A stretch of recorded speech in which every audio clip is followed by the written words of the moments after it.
आकाशवाणी मुंबई. मी विनायक घोडे. आणि मी आशुतोष सावे. प्रादेशिक बातम्या देत आहे. ठळक बातम्या.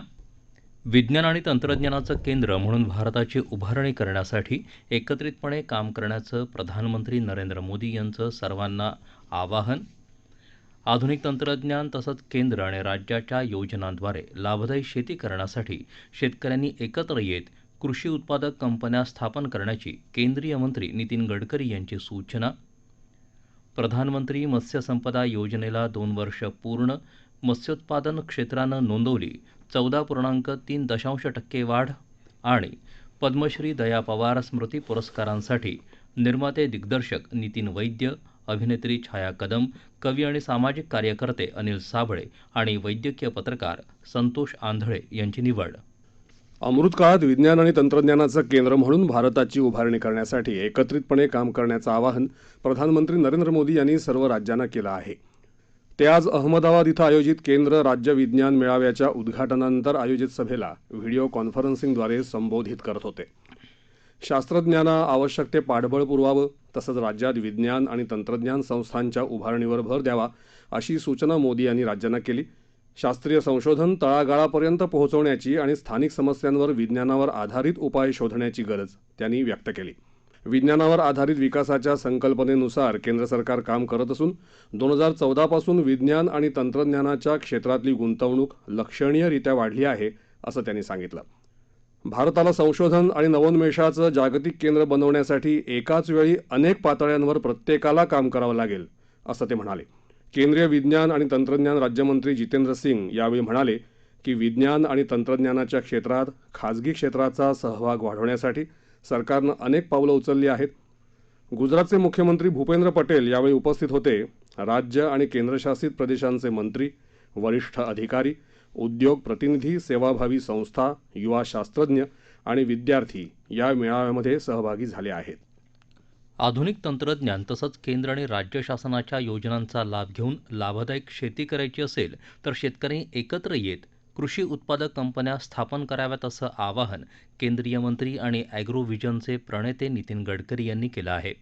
ॲग्रोव्हिजन फाउंडेशन आणि एपिडा यांच्या संयुक्त विद्यमाने नागपुरात विदर्भातील फळे आणि भाजीपाला तसंच कृषी उत्पादनात निर्यातीची संधी या विषयावर चर्चासत्राचं आयोजन केलं होतं.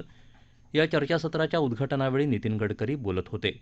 कृषी क्षेत्रात नव्यानं येणारं तंत्रज्ञान आणि त्याच्या वापरातून शेतकऱ्यांनी रचलेल्या यशोगाथा तयार करून त्या इतर शेतकऱ्यांपर्यंत जाणं आवश्यक आहे. निर्यातीसाठी आपलं उत्पादन तंत्रज्ञान वापरून निर्यातक्षम करावं लागेल. त्यासाठी अधिक पैसा लागणार आहे. यासाठी शेतकऱ्यांनी संघटित होऊन कृषी उत्पादक कंपन्या उभाराव्यात. त्या माध्यमातून एकत्रितपणे हे सर्व करणं शक्य होईल असं ते म्हणाले. प्रधानमंत्री मत्स्य संपदा योजनेला आज 2 वर्ष पूर्ण झाली असून या योजनेच्या माध्यमातून 2024-25 वर्षाच्या अखेरपर्यंत 68 लाख रोजगार निर्माण करण्याचं उद्दिष्ट आहे. मत्स्य क्षेत्रानं 2019-20 ते 2021-22 या काळात 14.3% लक्षणीय वाढ नोंदवली आहे. मत्स्य उत्पादनानं 2020-22 या काळात 1,61,87,000 टन इतका आतापर्यंतचा उच्चांक नोंदवला आहे. निर्यातीतही आतापर्यंतची सर्वोत्तम कामगिरी करत 13,64,000 टनांचा टप्पा पार केला आहे. यातून 57,587 कोटी रुपये उभारले गेले आहेत. निर्यातीत कोळंबीचा दबदबा राहिला. देशभरातल्या 31,47,000 शेतकऱ्यांना या योजनेअंतर्गत विमा संरक्षण मिळालं आहे. मत्स्य विभाग, केंद्रीय मत्स्य, पशुपालन आणि दुग्ध व्यवसाय मंत्रालयानं आज दिल्लीत योजनेचा दुसरा वर्धापन दिन साजरा केला. यावेळी केंद्रीय मत्स्य, पशुपालन आणि दुग्ध व्यवसाय मंत्री पुरुषोत्तम रुपाला आणि राज्यमंत्री एल मुरुगन उपस्थित होते. देशभरात न्यायव्यवस्थेतल्या प्रत्येक स्तरावरच्या विविध पदांवर लवकरच मोठ्या संख्येनं महिला दिसतील अशी आशा भारताचे सरन्यायाधीश न्यायमूर्ती उदय लळित यांनी व्यक्त केली आहे. पुदुच्चेरी इथल्या डॉक्टर आंबेडकर शासकीय विधी महाविद्यालयाच्या सुवर्णमहोत्सवी समारंभाच्या समापन समारंभाला संबोधित करताना ते आज बोलत होते. ही एक प्रकारची क्रांती ठरेल असं ते म्हणाले. न्यायव्यवस्थेत काम करण्यासाठी लवकरात लवकर सज्ज होण्याच्या दृष्टीनं विधी शाखेच्या विद्यार्थ्यांना प्रशिक्षित करण्यासाठी विधी महाविद्यालयांनी त्यांना न्यायव्यवस्थेत चालणारं सर्वसाधारण न्यायिक कामकाजही शिकवलं पाहिजे असं मतही लळित यांनी व्यक्त केलं. महसूल, पशुसंवर्धन आणि दुग्धविकास मंत्री राधाकृष्ण विखे पाटील यांनी अहमदनगर जिल्ह्यातील राहाता तालुक्यातील गावांमध्ये शेतकऱ्यांच्या बांधावर जात अतिवृष्टीमुळे नुकसान झालेल्या पिकांची पाहणी केली. महसूल मंत्र्यांनी यावेळी शेतकरी बांधवांशी संवाद साधून त्यांचं म्हणणं ऐकून घेतलं. बाधित शेतकऱ्यांना सर्वतोपरी मदत मिळवून देण्यात येईल अशी ग्वाही त्यांनी यावेळी दिली. अतिवृष्टीनं बाधित क्षेत्रात शेतकऱ्यांच्या नुकसानीच्या पंचनाम्याची प्रक्रिया तात्काळ पूर्ण करावी असे निर्देशही महसूल मंत्र्यांनी यावेळी दिले. यावेळी महसूल मंत्र्यांच्या हस्ते अतिवृष्टीबाधित शेतकऱ्यांना अन्नधान्य आणि जीवनावश्यक वस्तूंच्या संचांचं वाटप करण्यात आलं. धुळे जिल्ह्यात साक्री तालुक्यातल्या दुर्गम भागात प्रत्येक घरापर्यंत वीज पुरवठा होईल असं नियोजन करावं, नवीन वीज उपकेंद्रांसाठी प्रस्ताव सादर करावेत अशा सूचना आदिवासी विकास मंत्री डॉक्टर विजयकुमार गावित यांनी दिल्या आहेत. ते आज दुपारी उमरपाटा इथं 33/11 केव्हीच्या सिंगल फेसिंग लोकार्पण कार्यक्रमात बोलत होते. यावेळी स्थानिक खासदार, आमदार आणि वीज वितरण कंपनीचे वरिष्ठ अधिकारी उपस्थित होते. आधीच्या महाविकास आघाडी सरकारनं विधान परिषदेवर नियुक्ती करण्यासाठी दिलेली प्रस्तावित नामनिर्देशित 12 सदस्यांची यादी रद्द करण्याच्या राज्यपाल भगतसिंह कोश्यारी यांच्या निर्णयाविरुद्ध मुंबई उच्च न्यायालयात जनहित याचिका दाखल करण्यात आली आहे. ॲडव्होकेट नितीन सातपुते यांच्यामार्फत ही याचिका दाखल करण्यात आली आहे.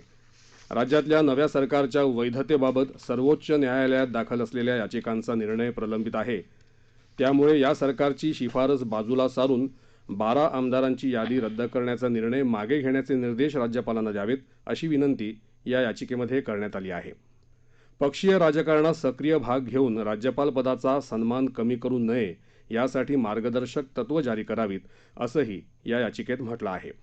मुख्यमंत्री एकनाथ शिंदे यांच्या नेतृत्वाखालच्या सरकारनं वैधता सिद्ध होण्याआधी कोणतेही निर्णय घेऊ नये असे निर्देश द्यावेत. या सरकारच्या निर्णयांची वैधता तपासण्यासाठी निवृत्त न्यायाधीशांच्या अध्यक्षतेखाली उच्चस्तरीय समिती स्थापन करावी. नामनिर्देशित विधान परिषद सदस्यांच्या नियुक्तीप्रकरणी 13 ऑगस्ट 2021 रोजी दिलेल्या निर्देशांचं पालन न केल्याबद्दल न्यायालयाच्या अवमान प्रकरणी कारवाईची प्रक्रिया सुरू करावी. महाविकास आघाडी सरकारच्या मंत्रिमंडळानं प्रस्तावित केलेल्या यादीवर शिक्कामोर्तब करण्याचे निर्देश राज्यपालांना द्यावेत अशी विनंतीही या याचिकेत केली आहे. आळंदीच्या वारकऱ्यांनी आज शिवसेनेचे अध्यक्ष आणि माजी मुख्यमंत्री उद्धव ठाकरे यांची त्यांच्या मातोश्री या निवासस्थानी भेट घेतली आणि चर्चा केली. आळंदी इथं वारकऱ्यांसाठी रुग्णालय आणि वारकरी भवन उभारण्याबाबत शिवसेना पाठपुरावा करेल असं आश्वासन उद्धव ठाकरे यांनी यावेळी वारकऱ्यांना दिलं. या प्रादेशिक बातम्या आकाशवाणीच्या मुंबई केंद्रावरून देत आहोत. कोरोना विरुद्धचा लढा बळकट करूया. चला, पुढाकारानं घ्या खबरदारीसाठी लसमात्रा. स्वातंत्र्याच्या अमृत महोत्सवानिमित्त 15 जुलैपासून 75 दिवस सर्व लसीकरण केंद्रांवर अगदी विनामूल्य खबरदारीची लसमात्रा. प्रादेशिक बातमीपत्रात आपलं पुन्हा एकदा स्वागत. साहित्य, सामाजिक आणि सांस्कृतिक क्षेत्रात अत्यंत प्रतिष्ठेचा म्हणून ओळखल्या जाणाऱ्या पद्मश्री दया पवार स्मृती पुरस्कारांसाठी निर्माते दिग्दर्शक नितीन वैद्य, अभिनेत्री छाया कदम, कवी आणि सामाजिक कार्यकर्ते अनिल साबळे आणि वैद्यकीय पत्रकार संतोष आंधळे यांची निवड झाली आहे.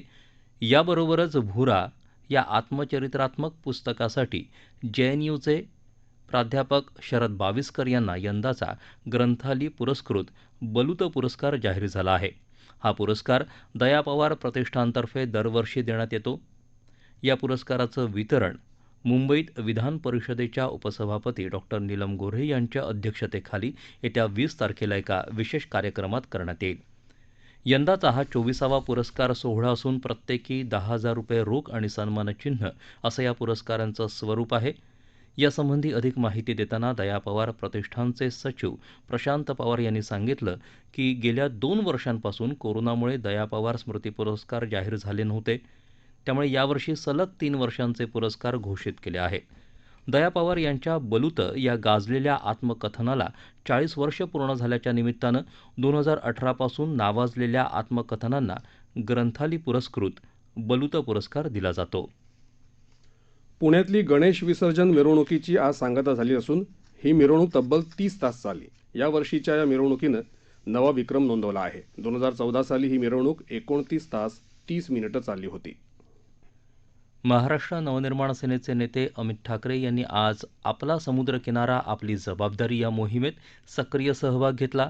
अनेक पर्यावरणप्रेमींसह अमित ठाकरे यांनी दादर समुद्र किनाऱ्यावर वाळूत रुतलेले गणेशमूर्तींचे अवशेष तसंच निर्माल्य उचलून हा किनारा स्वच्छ केला. याप्रसंगी त्यांच्यासोबत पक्षाचे नेते नितीन सरदेसाई, सरचिटणीस संदीप देशपांडे यांच्यासह अनेक पदाधिकारी तसंच महाविद्यालयीन तरुण तरुणी सहभागी झाले होते. आज सकाळी मुंबईत गिरगाव, दादर, माहीम, वांद्रे, जुहू, वर्सोवा, आक्सा, रायगड जिल्ह्यात उरण, वर्सोली, नागाव, अलिबाग, मुरुड तर रत्नागिरीत मांडवी इथं सकाळी 8 ते 10 दरम्यान पक्षातर्फे राबवण्यात आलेल्या समुद्रकिनारा स्वच्छता मोहिमेत पक्षाचे पदाधिकारी, असंख्य नागरिक तसंच विद्यार्थी सहभागी झाले. अमरावतीत सापन नदीपात्रामध्ये विसर्जन झालेल्या पण विघटन न झालेल्या पीओपी अर्थात प्लास्टर ऑफ पॅरिसच्या गणेश मूर्तींचं संकलन करून कृत्रिम तलावात आज त्यांचं विधिवत विसर्जन करण्यात आलं. या मूर्तींची संख्या सुमारे 10 ते 12 हजारांच्या घरात होती. या कामी तहसीलदार मदन जाधव, मुख्याधिकारी राजेंद्र फातले यांच्यासह ग्रामस्थांनी पुढाकार घेतला. त्यांनी श्रमदान करून या सर्व मूर्ती एकत्र केल्या. नंतर त्यांची विधिवत पूजा आरती केली. मग नदीपात्रात पाण्याच्या धारेत एका कृत्रिम तलावात या हजारो पीओपी मूर्तींचं विसर्जन केलं. पर्यावरण रक्षणासाठी पीओपी मूर्ती वापरावर बंदी घालावी अशी मागणी यावेळी करण्यात आली. नाशिकमध्ये नदी प्रदूषण रोखण्यासाठी महापालिकेनं सेवाभावी संस्थांच्या मदतीनं मूर्तीदानाचा उपक्रम राबवला. त्याला चांगला प्रतिसाद मिळाला असून 1,97,488 मूर्ती दान म्हणून मिळाल्या. महानगरपालिकेनं 71 ठिकाणी विसर्जन स्थळीच कृत्रिम कुंड तयार केली होती. तसंच मूर्तीदान स्वीकारण्याची देखील तयारी केली होती. रेजिमेंट ऑफ आर्टिलरी अर्थात तोफखाना पथकानं आज 196वा गनर्स डे अर्थात तोफेचा मारा करणाऱ्या गोलंदाजांच्या स्मृती जपणारा दिन साजरा केला. 1827मध्ये उभारलेलं पहिलं तोफखाना पथक 5 बॉम्बे माउंटन बॅटरीच्या स्मरणार्थ हा दिवस साजरा केला जातो. यानिमित्त 10 दुचाकीस्वारांचा समावेश असलेली पुणे ते नवी दिल्ली अशी 12 दिवसांची दुचाकीसह पर्वतारोहण मोहीम तोफखाना संचालनालयानं आयोजित केली आहे. अग्निबाज ब्रिगेड असं नाव असलेल्या या तुकडीला अग्निबाज विभागाचे मेजर जनरल अनुप जाखर यांनी आज पुणे इथं हिरवा झेंडा दाखवला. भारतीय तोफखान्याच्या सर्व दलांमध्ये अभिमान आणि यशप्राप्तीची भावना जागृत करणं हा या मोहिमेचा उद्देश आहे. देशव्यापी कोविड प्रतिबंधक लसीकरण मोहिमेत आज सकाळपासून 14 लाखापेक्षा जास्त नागरिकांचं लसीकरण झालं. त्यामुळे आतापर्यंत लाभार्थ्यांना दिलेल्या मात्रांची एकूण संख्या 214 कोटी 92 लाखांच्या वर गेली आहे. त्यात 17 कोटी 90 लाख लाभार्थ्यांनी खबरदारीची लस मात्रा घेतली आहे. राज्यात आज सकाळपासून 38 हजारापेक्षा जास्त नागरिकांचं लसीकरण झालं. त्यामुळे राज्यात आतापर्यंत लाभार्थ्यांना दिलेल्या मात्रांची एकूण संख्या 17 कोटी 64 लाखाच्या वर गेली आहे. त्यात 86 लाख 67 हजारापेक्षा जास्त नागरिकांनी खबरदारीची लस मात्रा घेतली आहे. हवामान. गेल्या 24 तासात कोकण, मराठवाडा, विदर्भात तुरळक ठिकाणी मुसळधार पाऊस पडला. मराठवाड्यात बहुतांश ठिकाणी, मध्य महाराष्ट्रात बऱ्याच ठिकाणी तर विदर्भात तुरळक ठिकाणी पाऊस पडला. येत्या 2 दिवसात राज्याच्या सर्व विभागांमध्ये बहुतांश ठिकाणी पाऊस पडण्याची शक्यता पुणे वेधशाळेनं व्यक्त केली आहे. या काळात मराठवाडा आणि विदर्भात तुरळक ठिकाणी मुसळधार पाऊस पडण्याची शक्यता आहे. आणि शेवटी ठळक बातम्या पुन्हा एकदा. विज्ञान आणि तंत्रज्ञानाचं केंद्र म्हणून भारताची उभारणी करण्यासाठी एकत्रितपणे काम करण्याचं प्रधानमंत्री नरेंद्र मोदी यांचं सर्व राज्यांना आवाहन. आधुनिक तंत्रज्ञान तसंच केंद्र आणि राज्याच्या योजनांद्वारे लाभदायी शेती करण्यासाठी शेतकऱ्यांनी एकत्र येत कृषी उत्पादक कंपन्या स्थापन करण्याची केंद्रीय मंत्री नितीन गडकरी यांची सूचना. प्रधानमंत्री मत्स्य संपदा योजनेला 2 वर्ष पूर्ण. मत्स्योत्पादन क्षेत्रानं नोंदवली 14.3% वाढ. आणि पद्मश्री दया पवार स्मृती पुरस्कारांसाठी निर्माते दिग्दर्शक नितीन वैद्य, अभिनेत्री छाया कदम, कवी आणि सामाजिक कार्यकर्ते अनिल साबळे आणि वैद्यकीय पत्रकार संतोष आंधळे यांची निवड.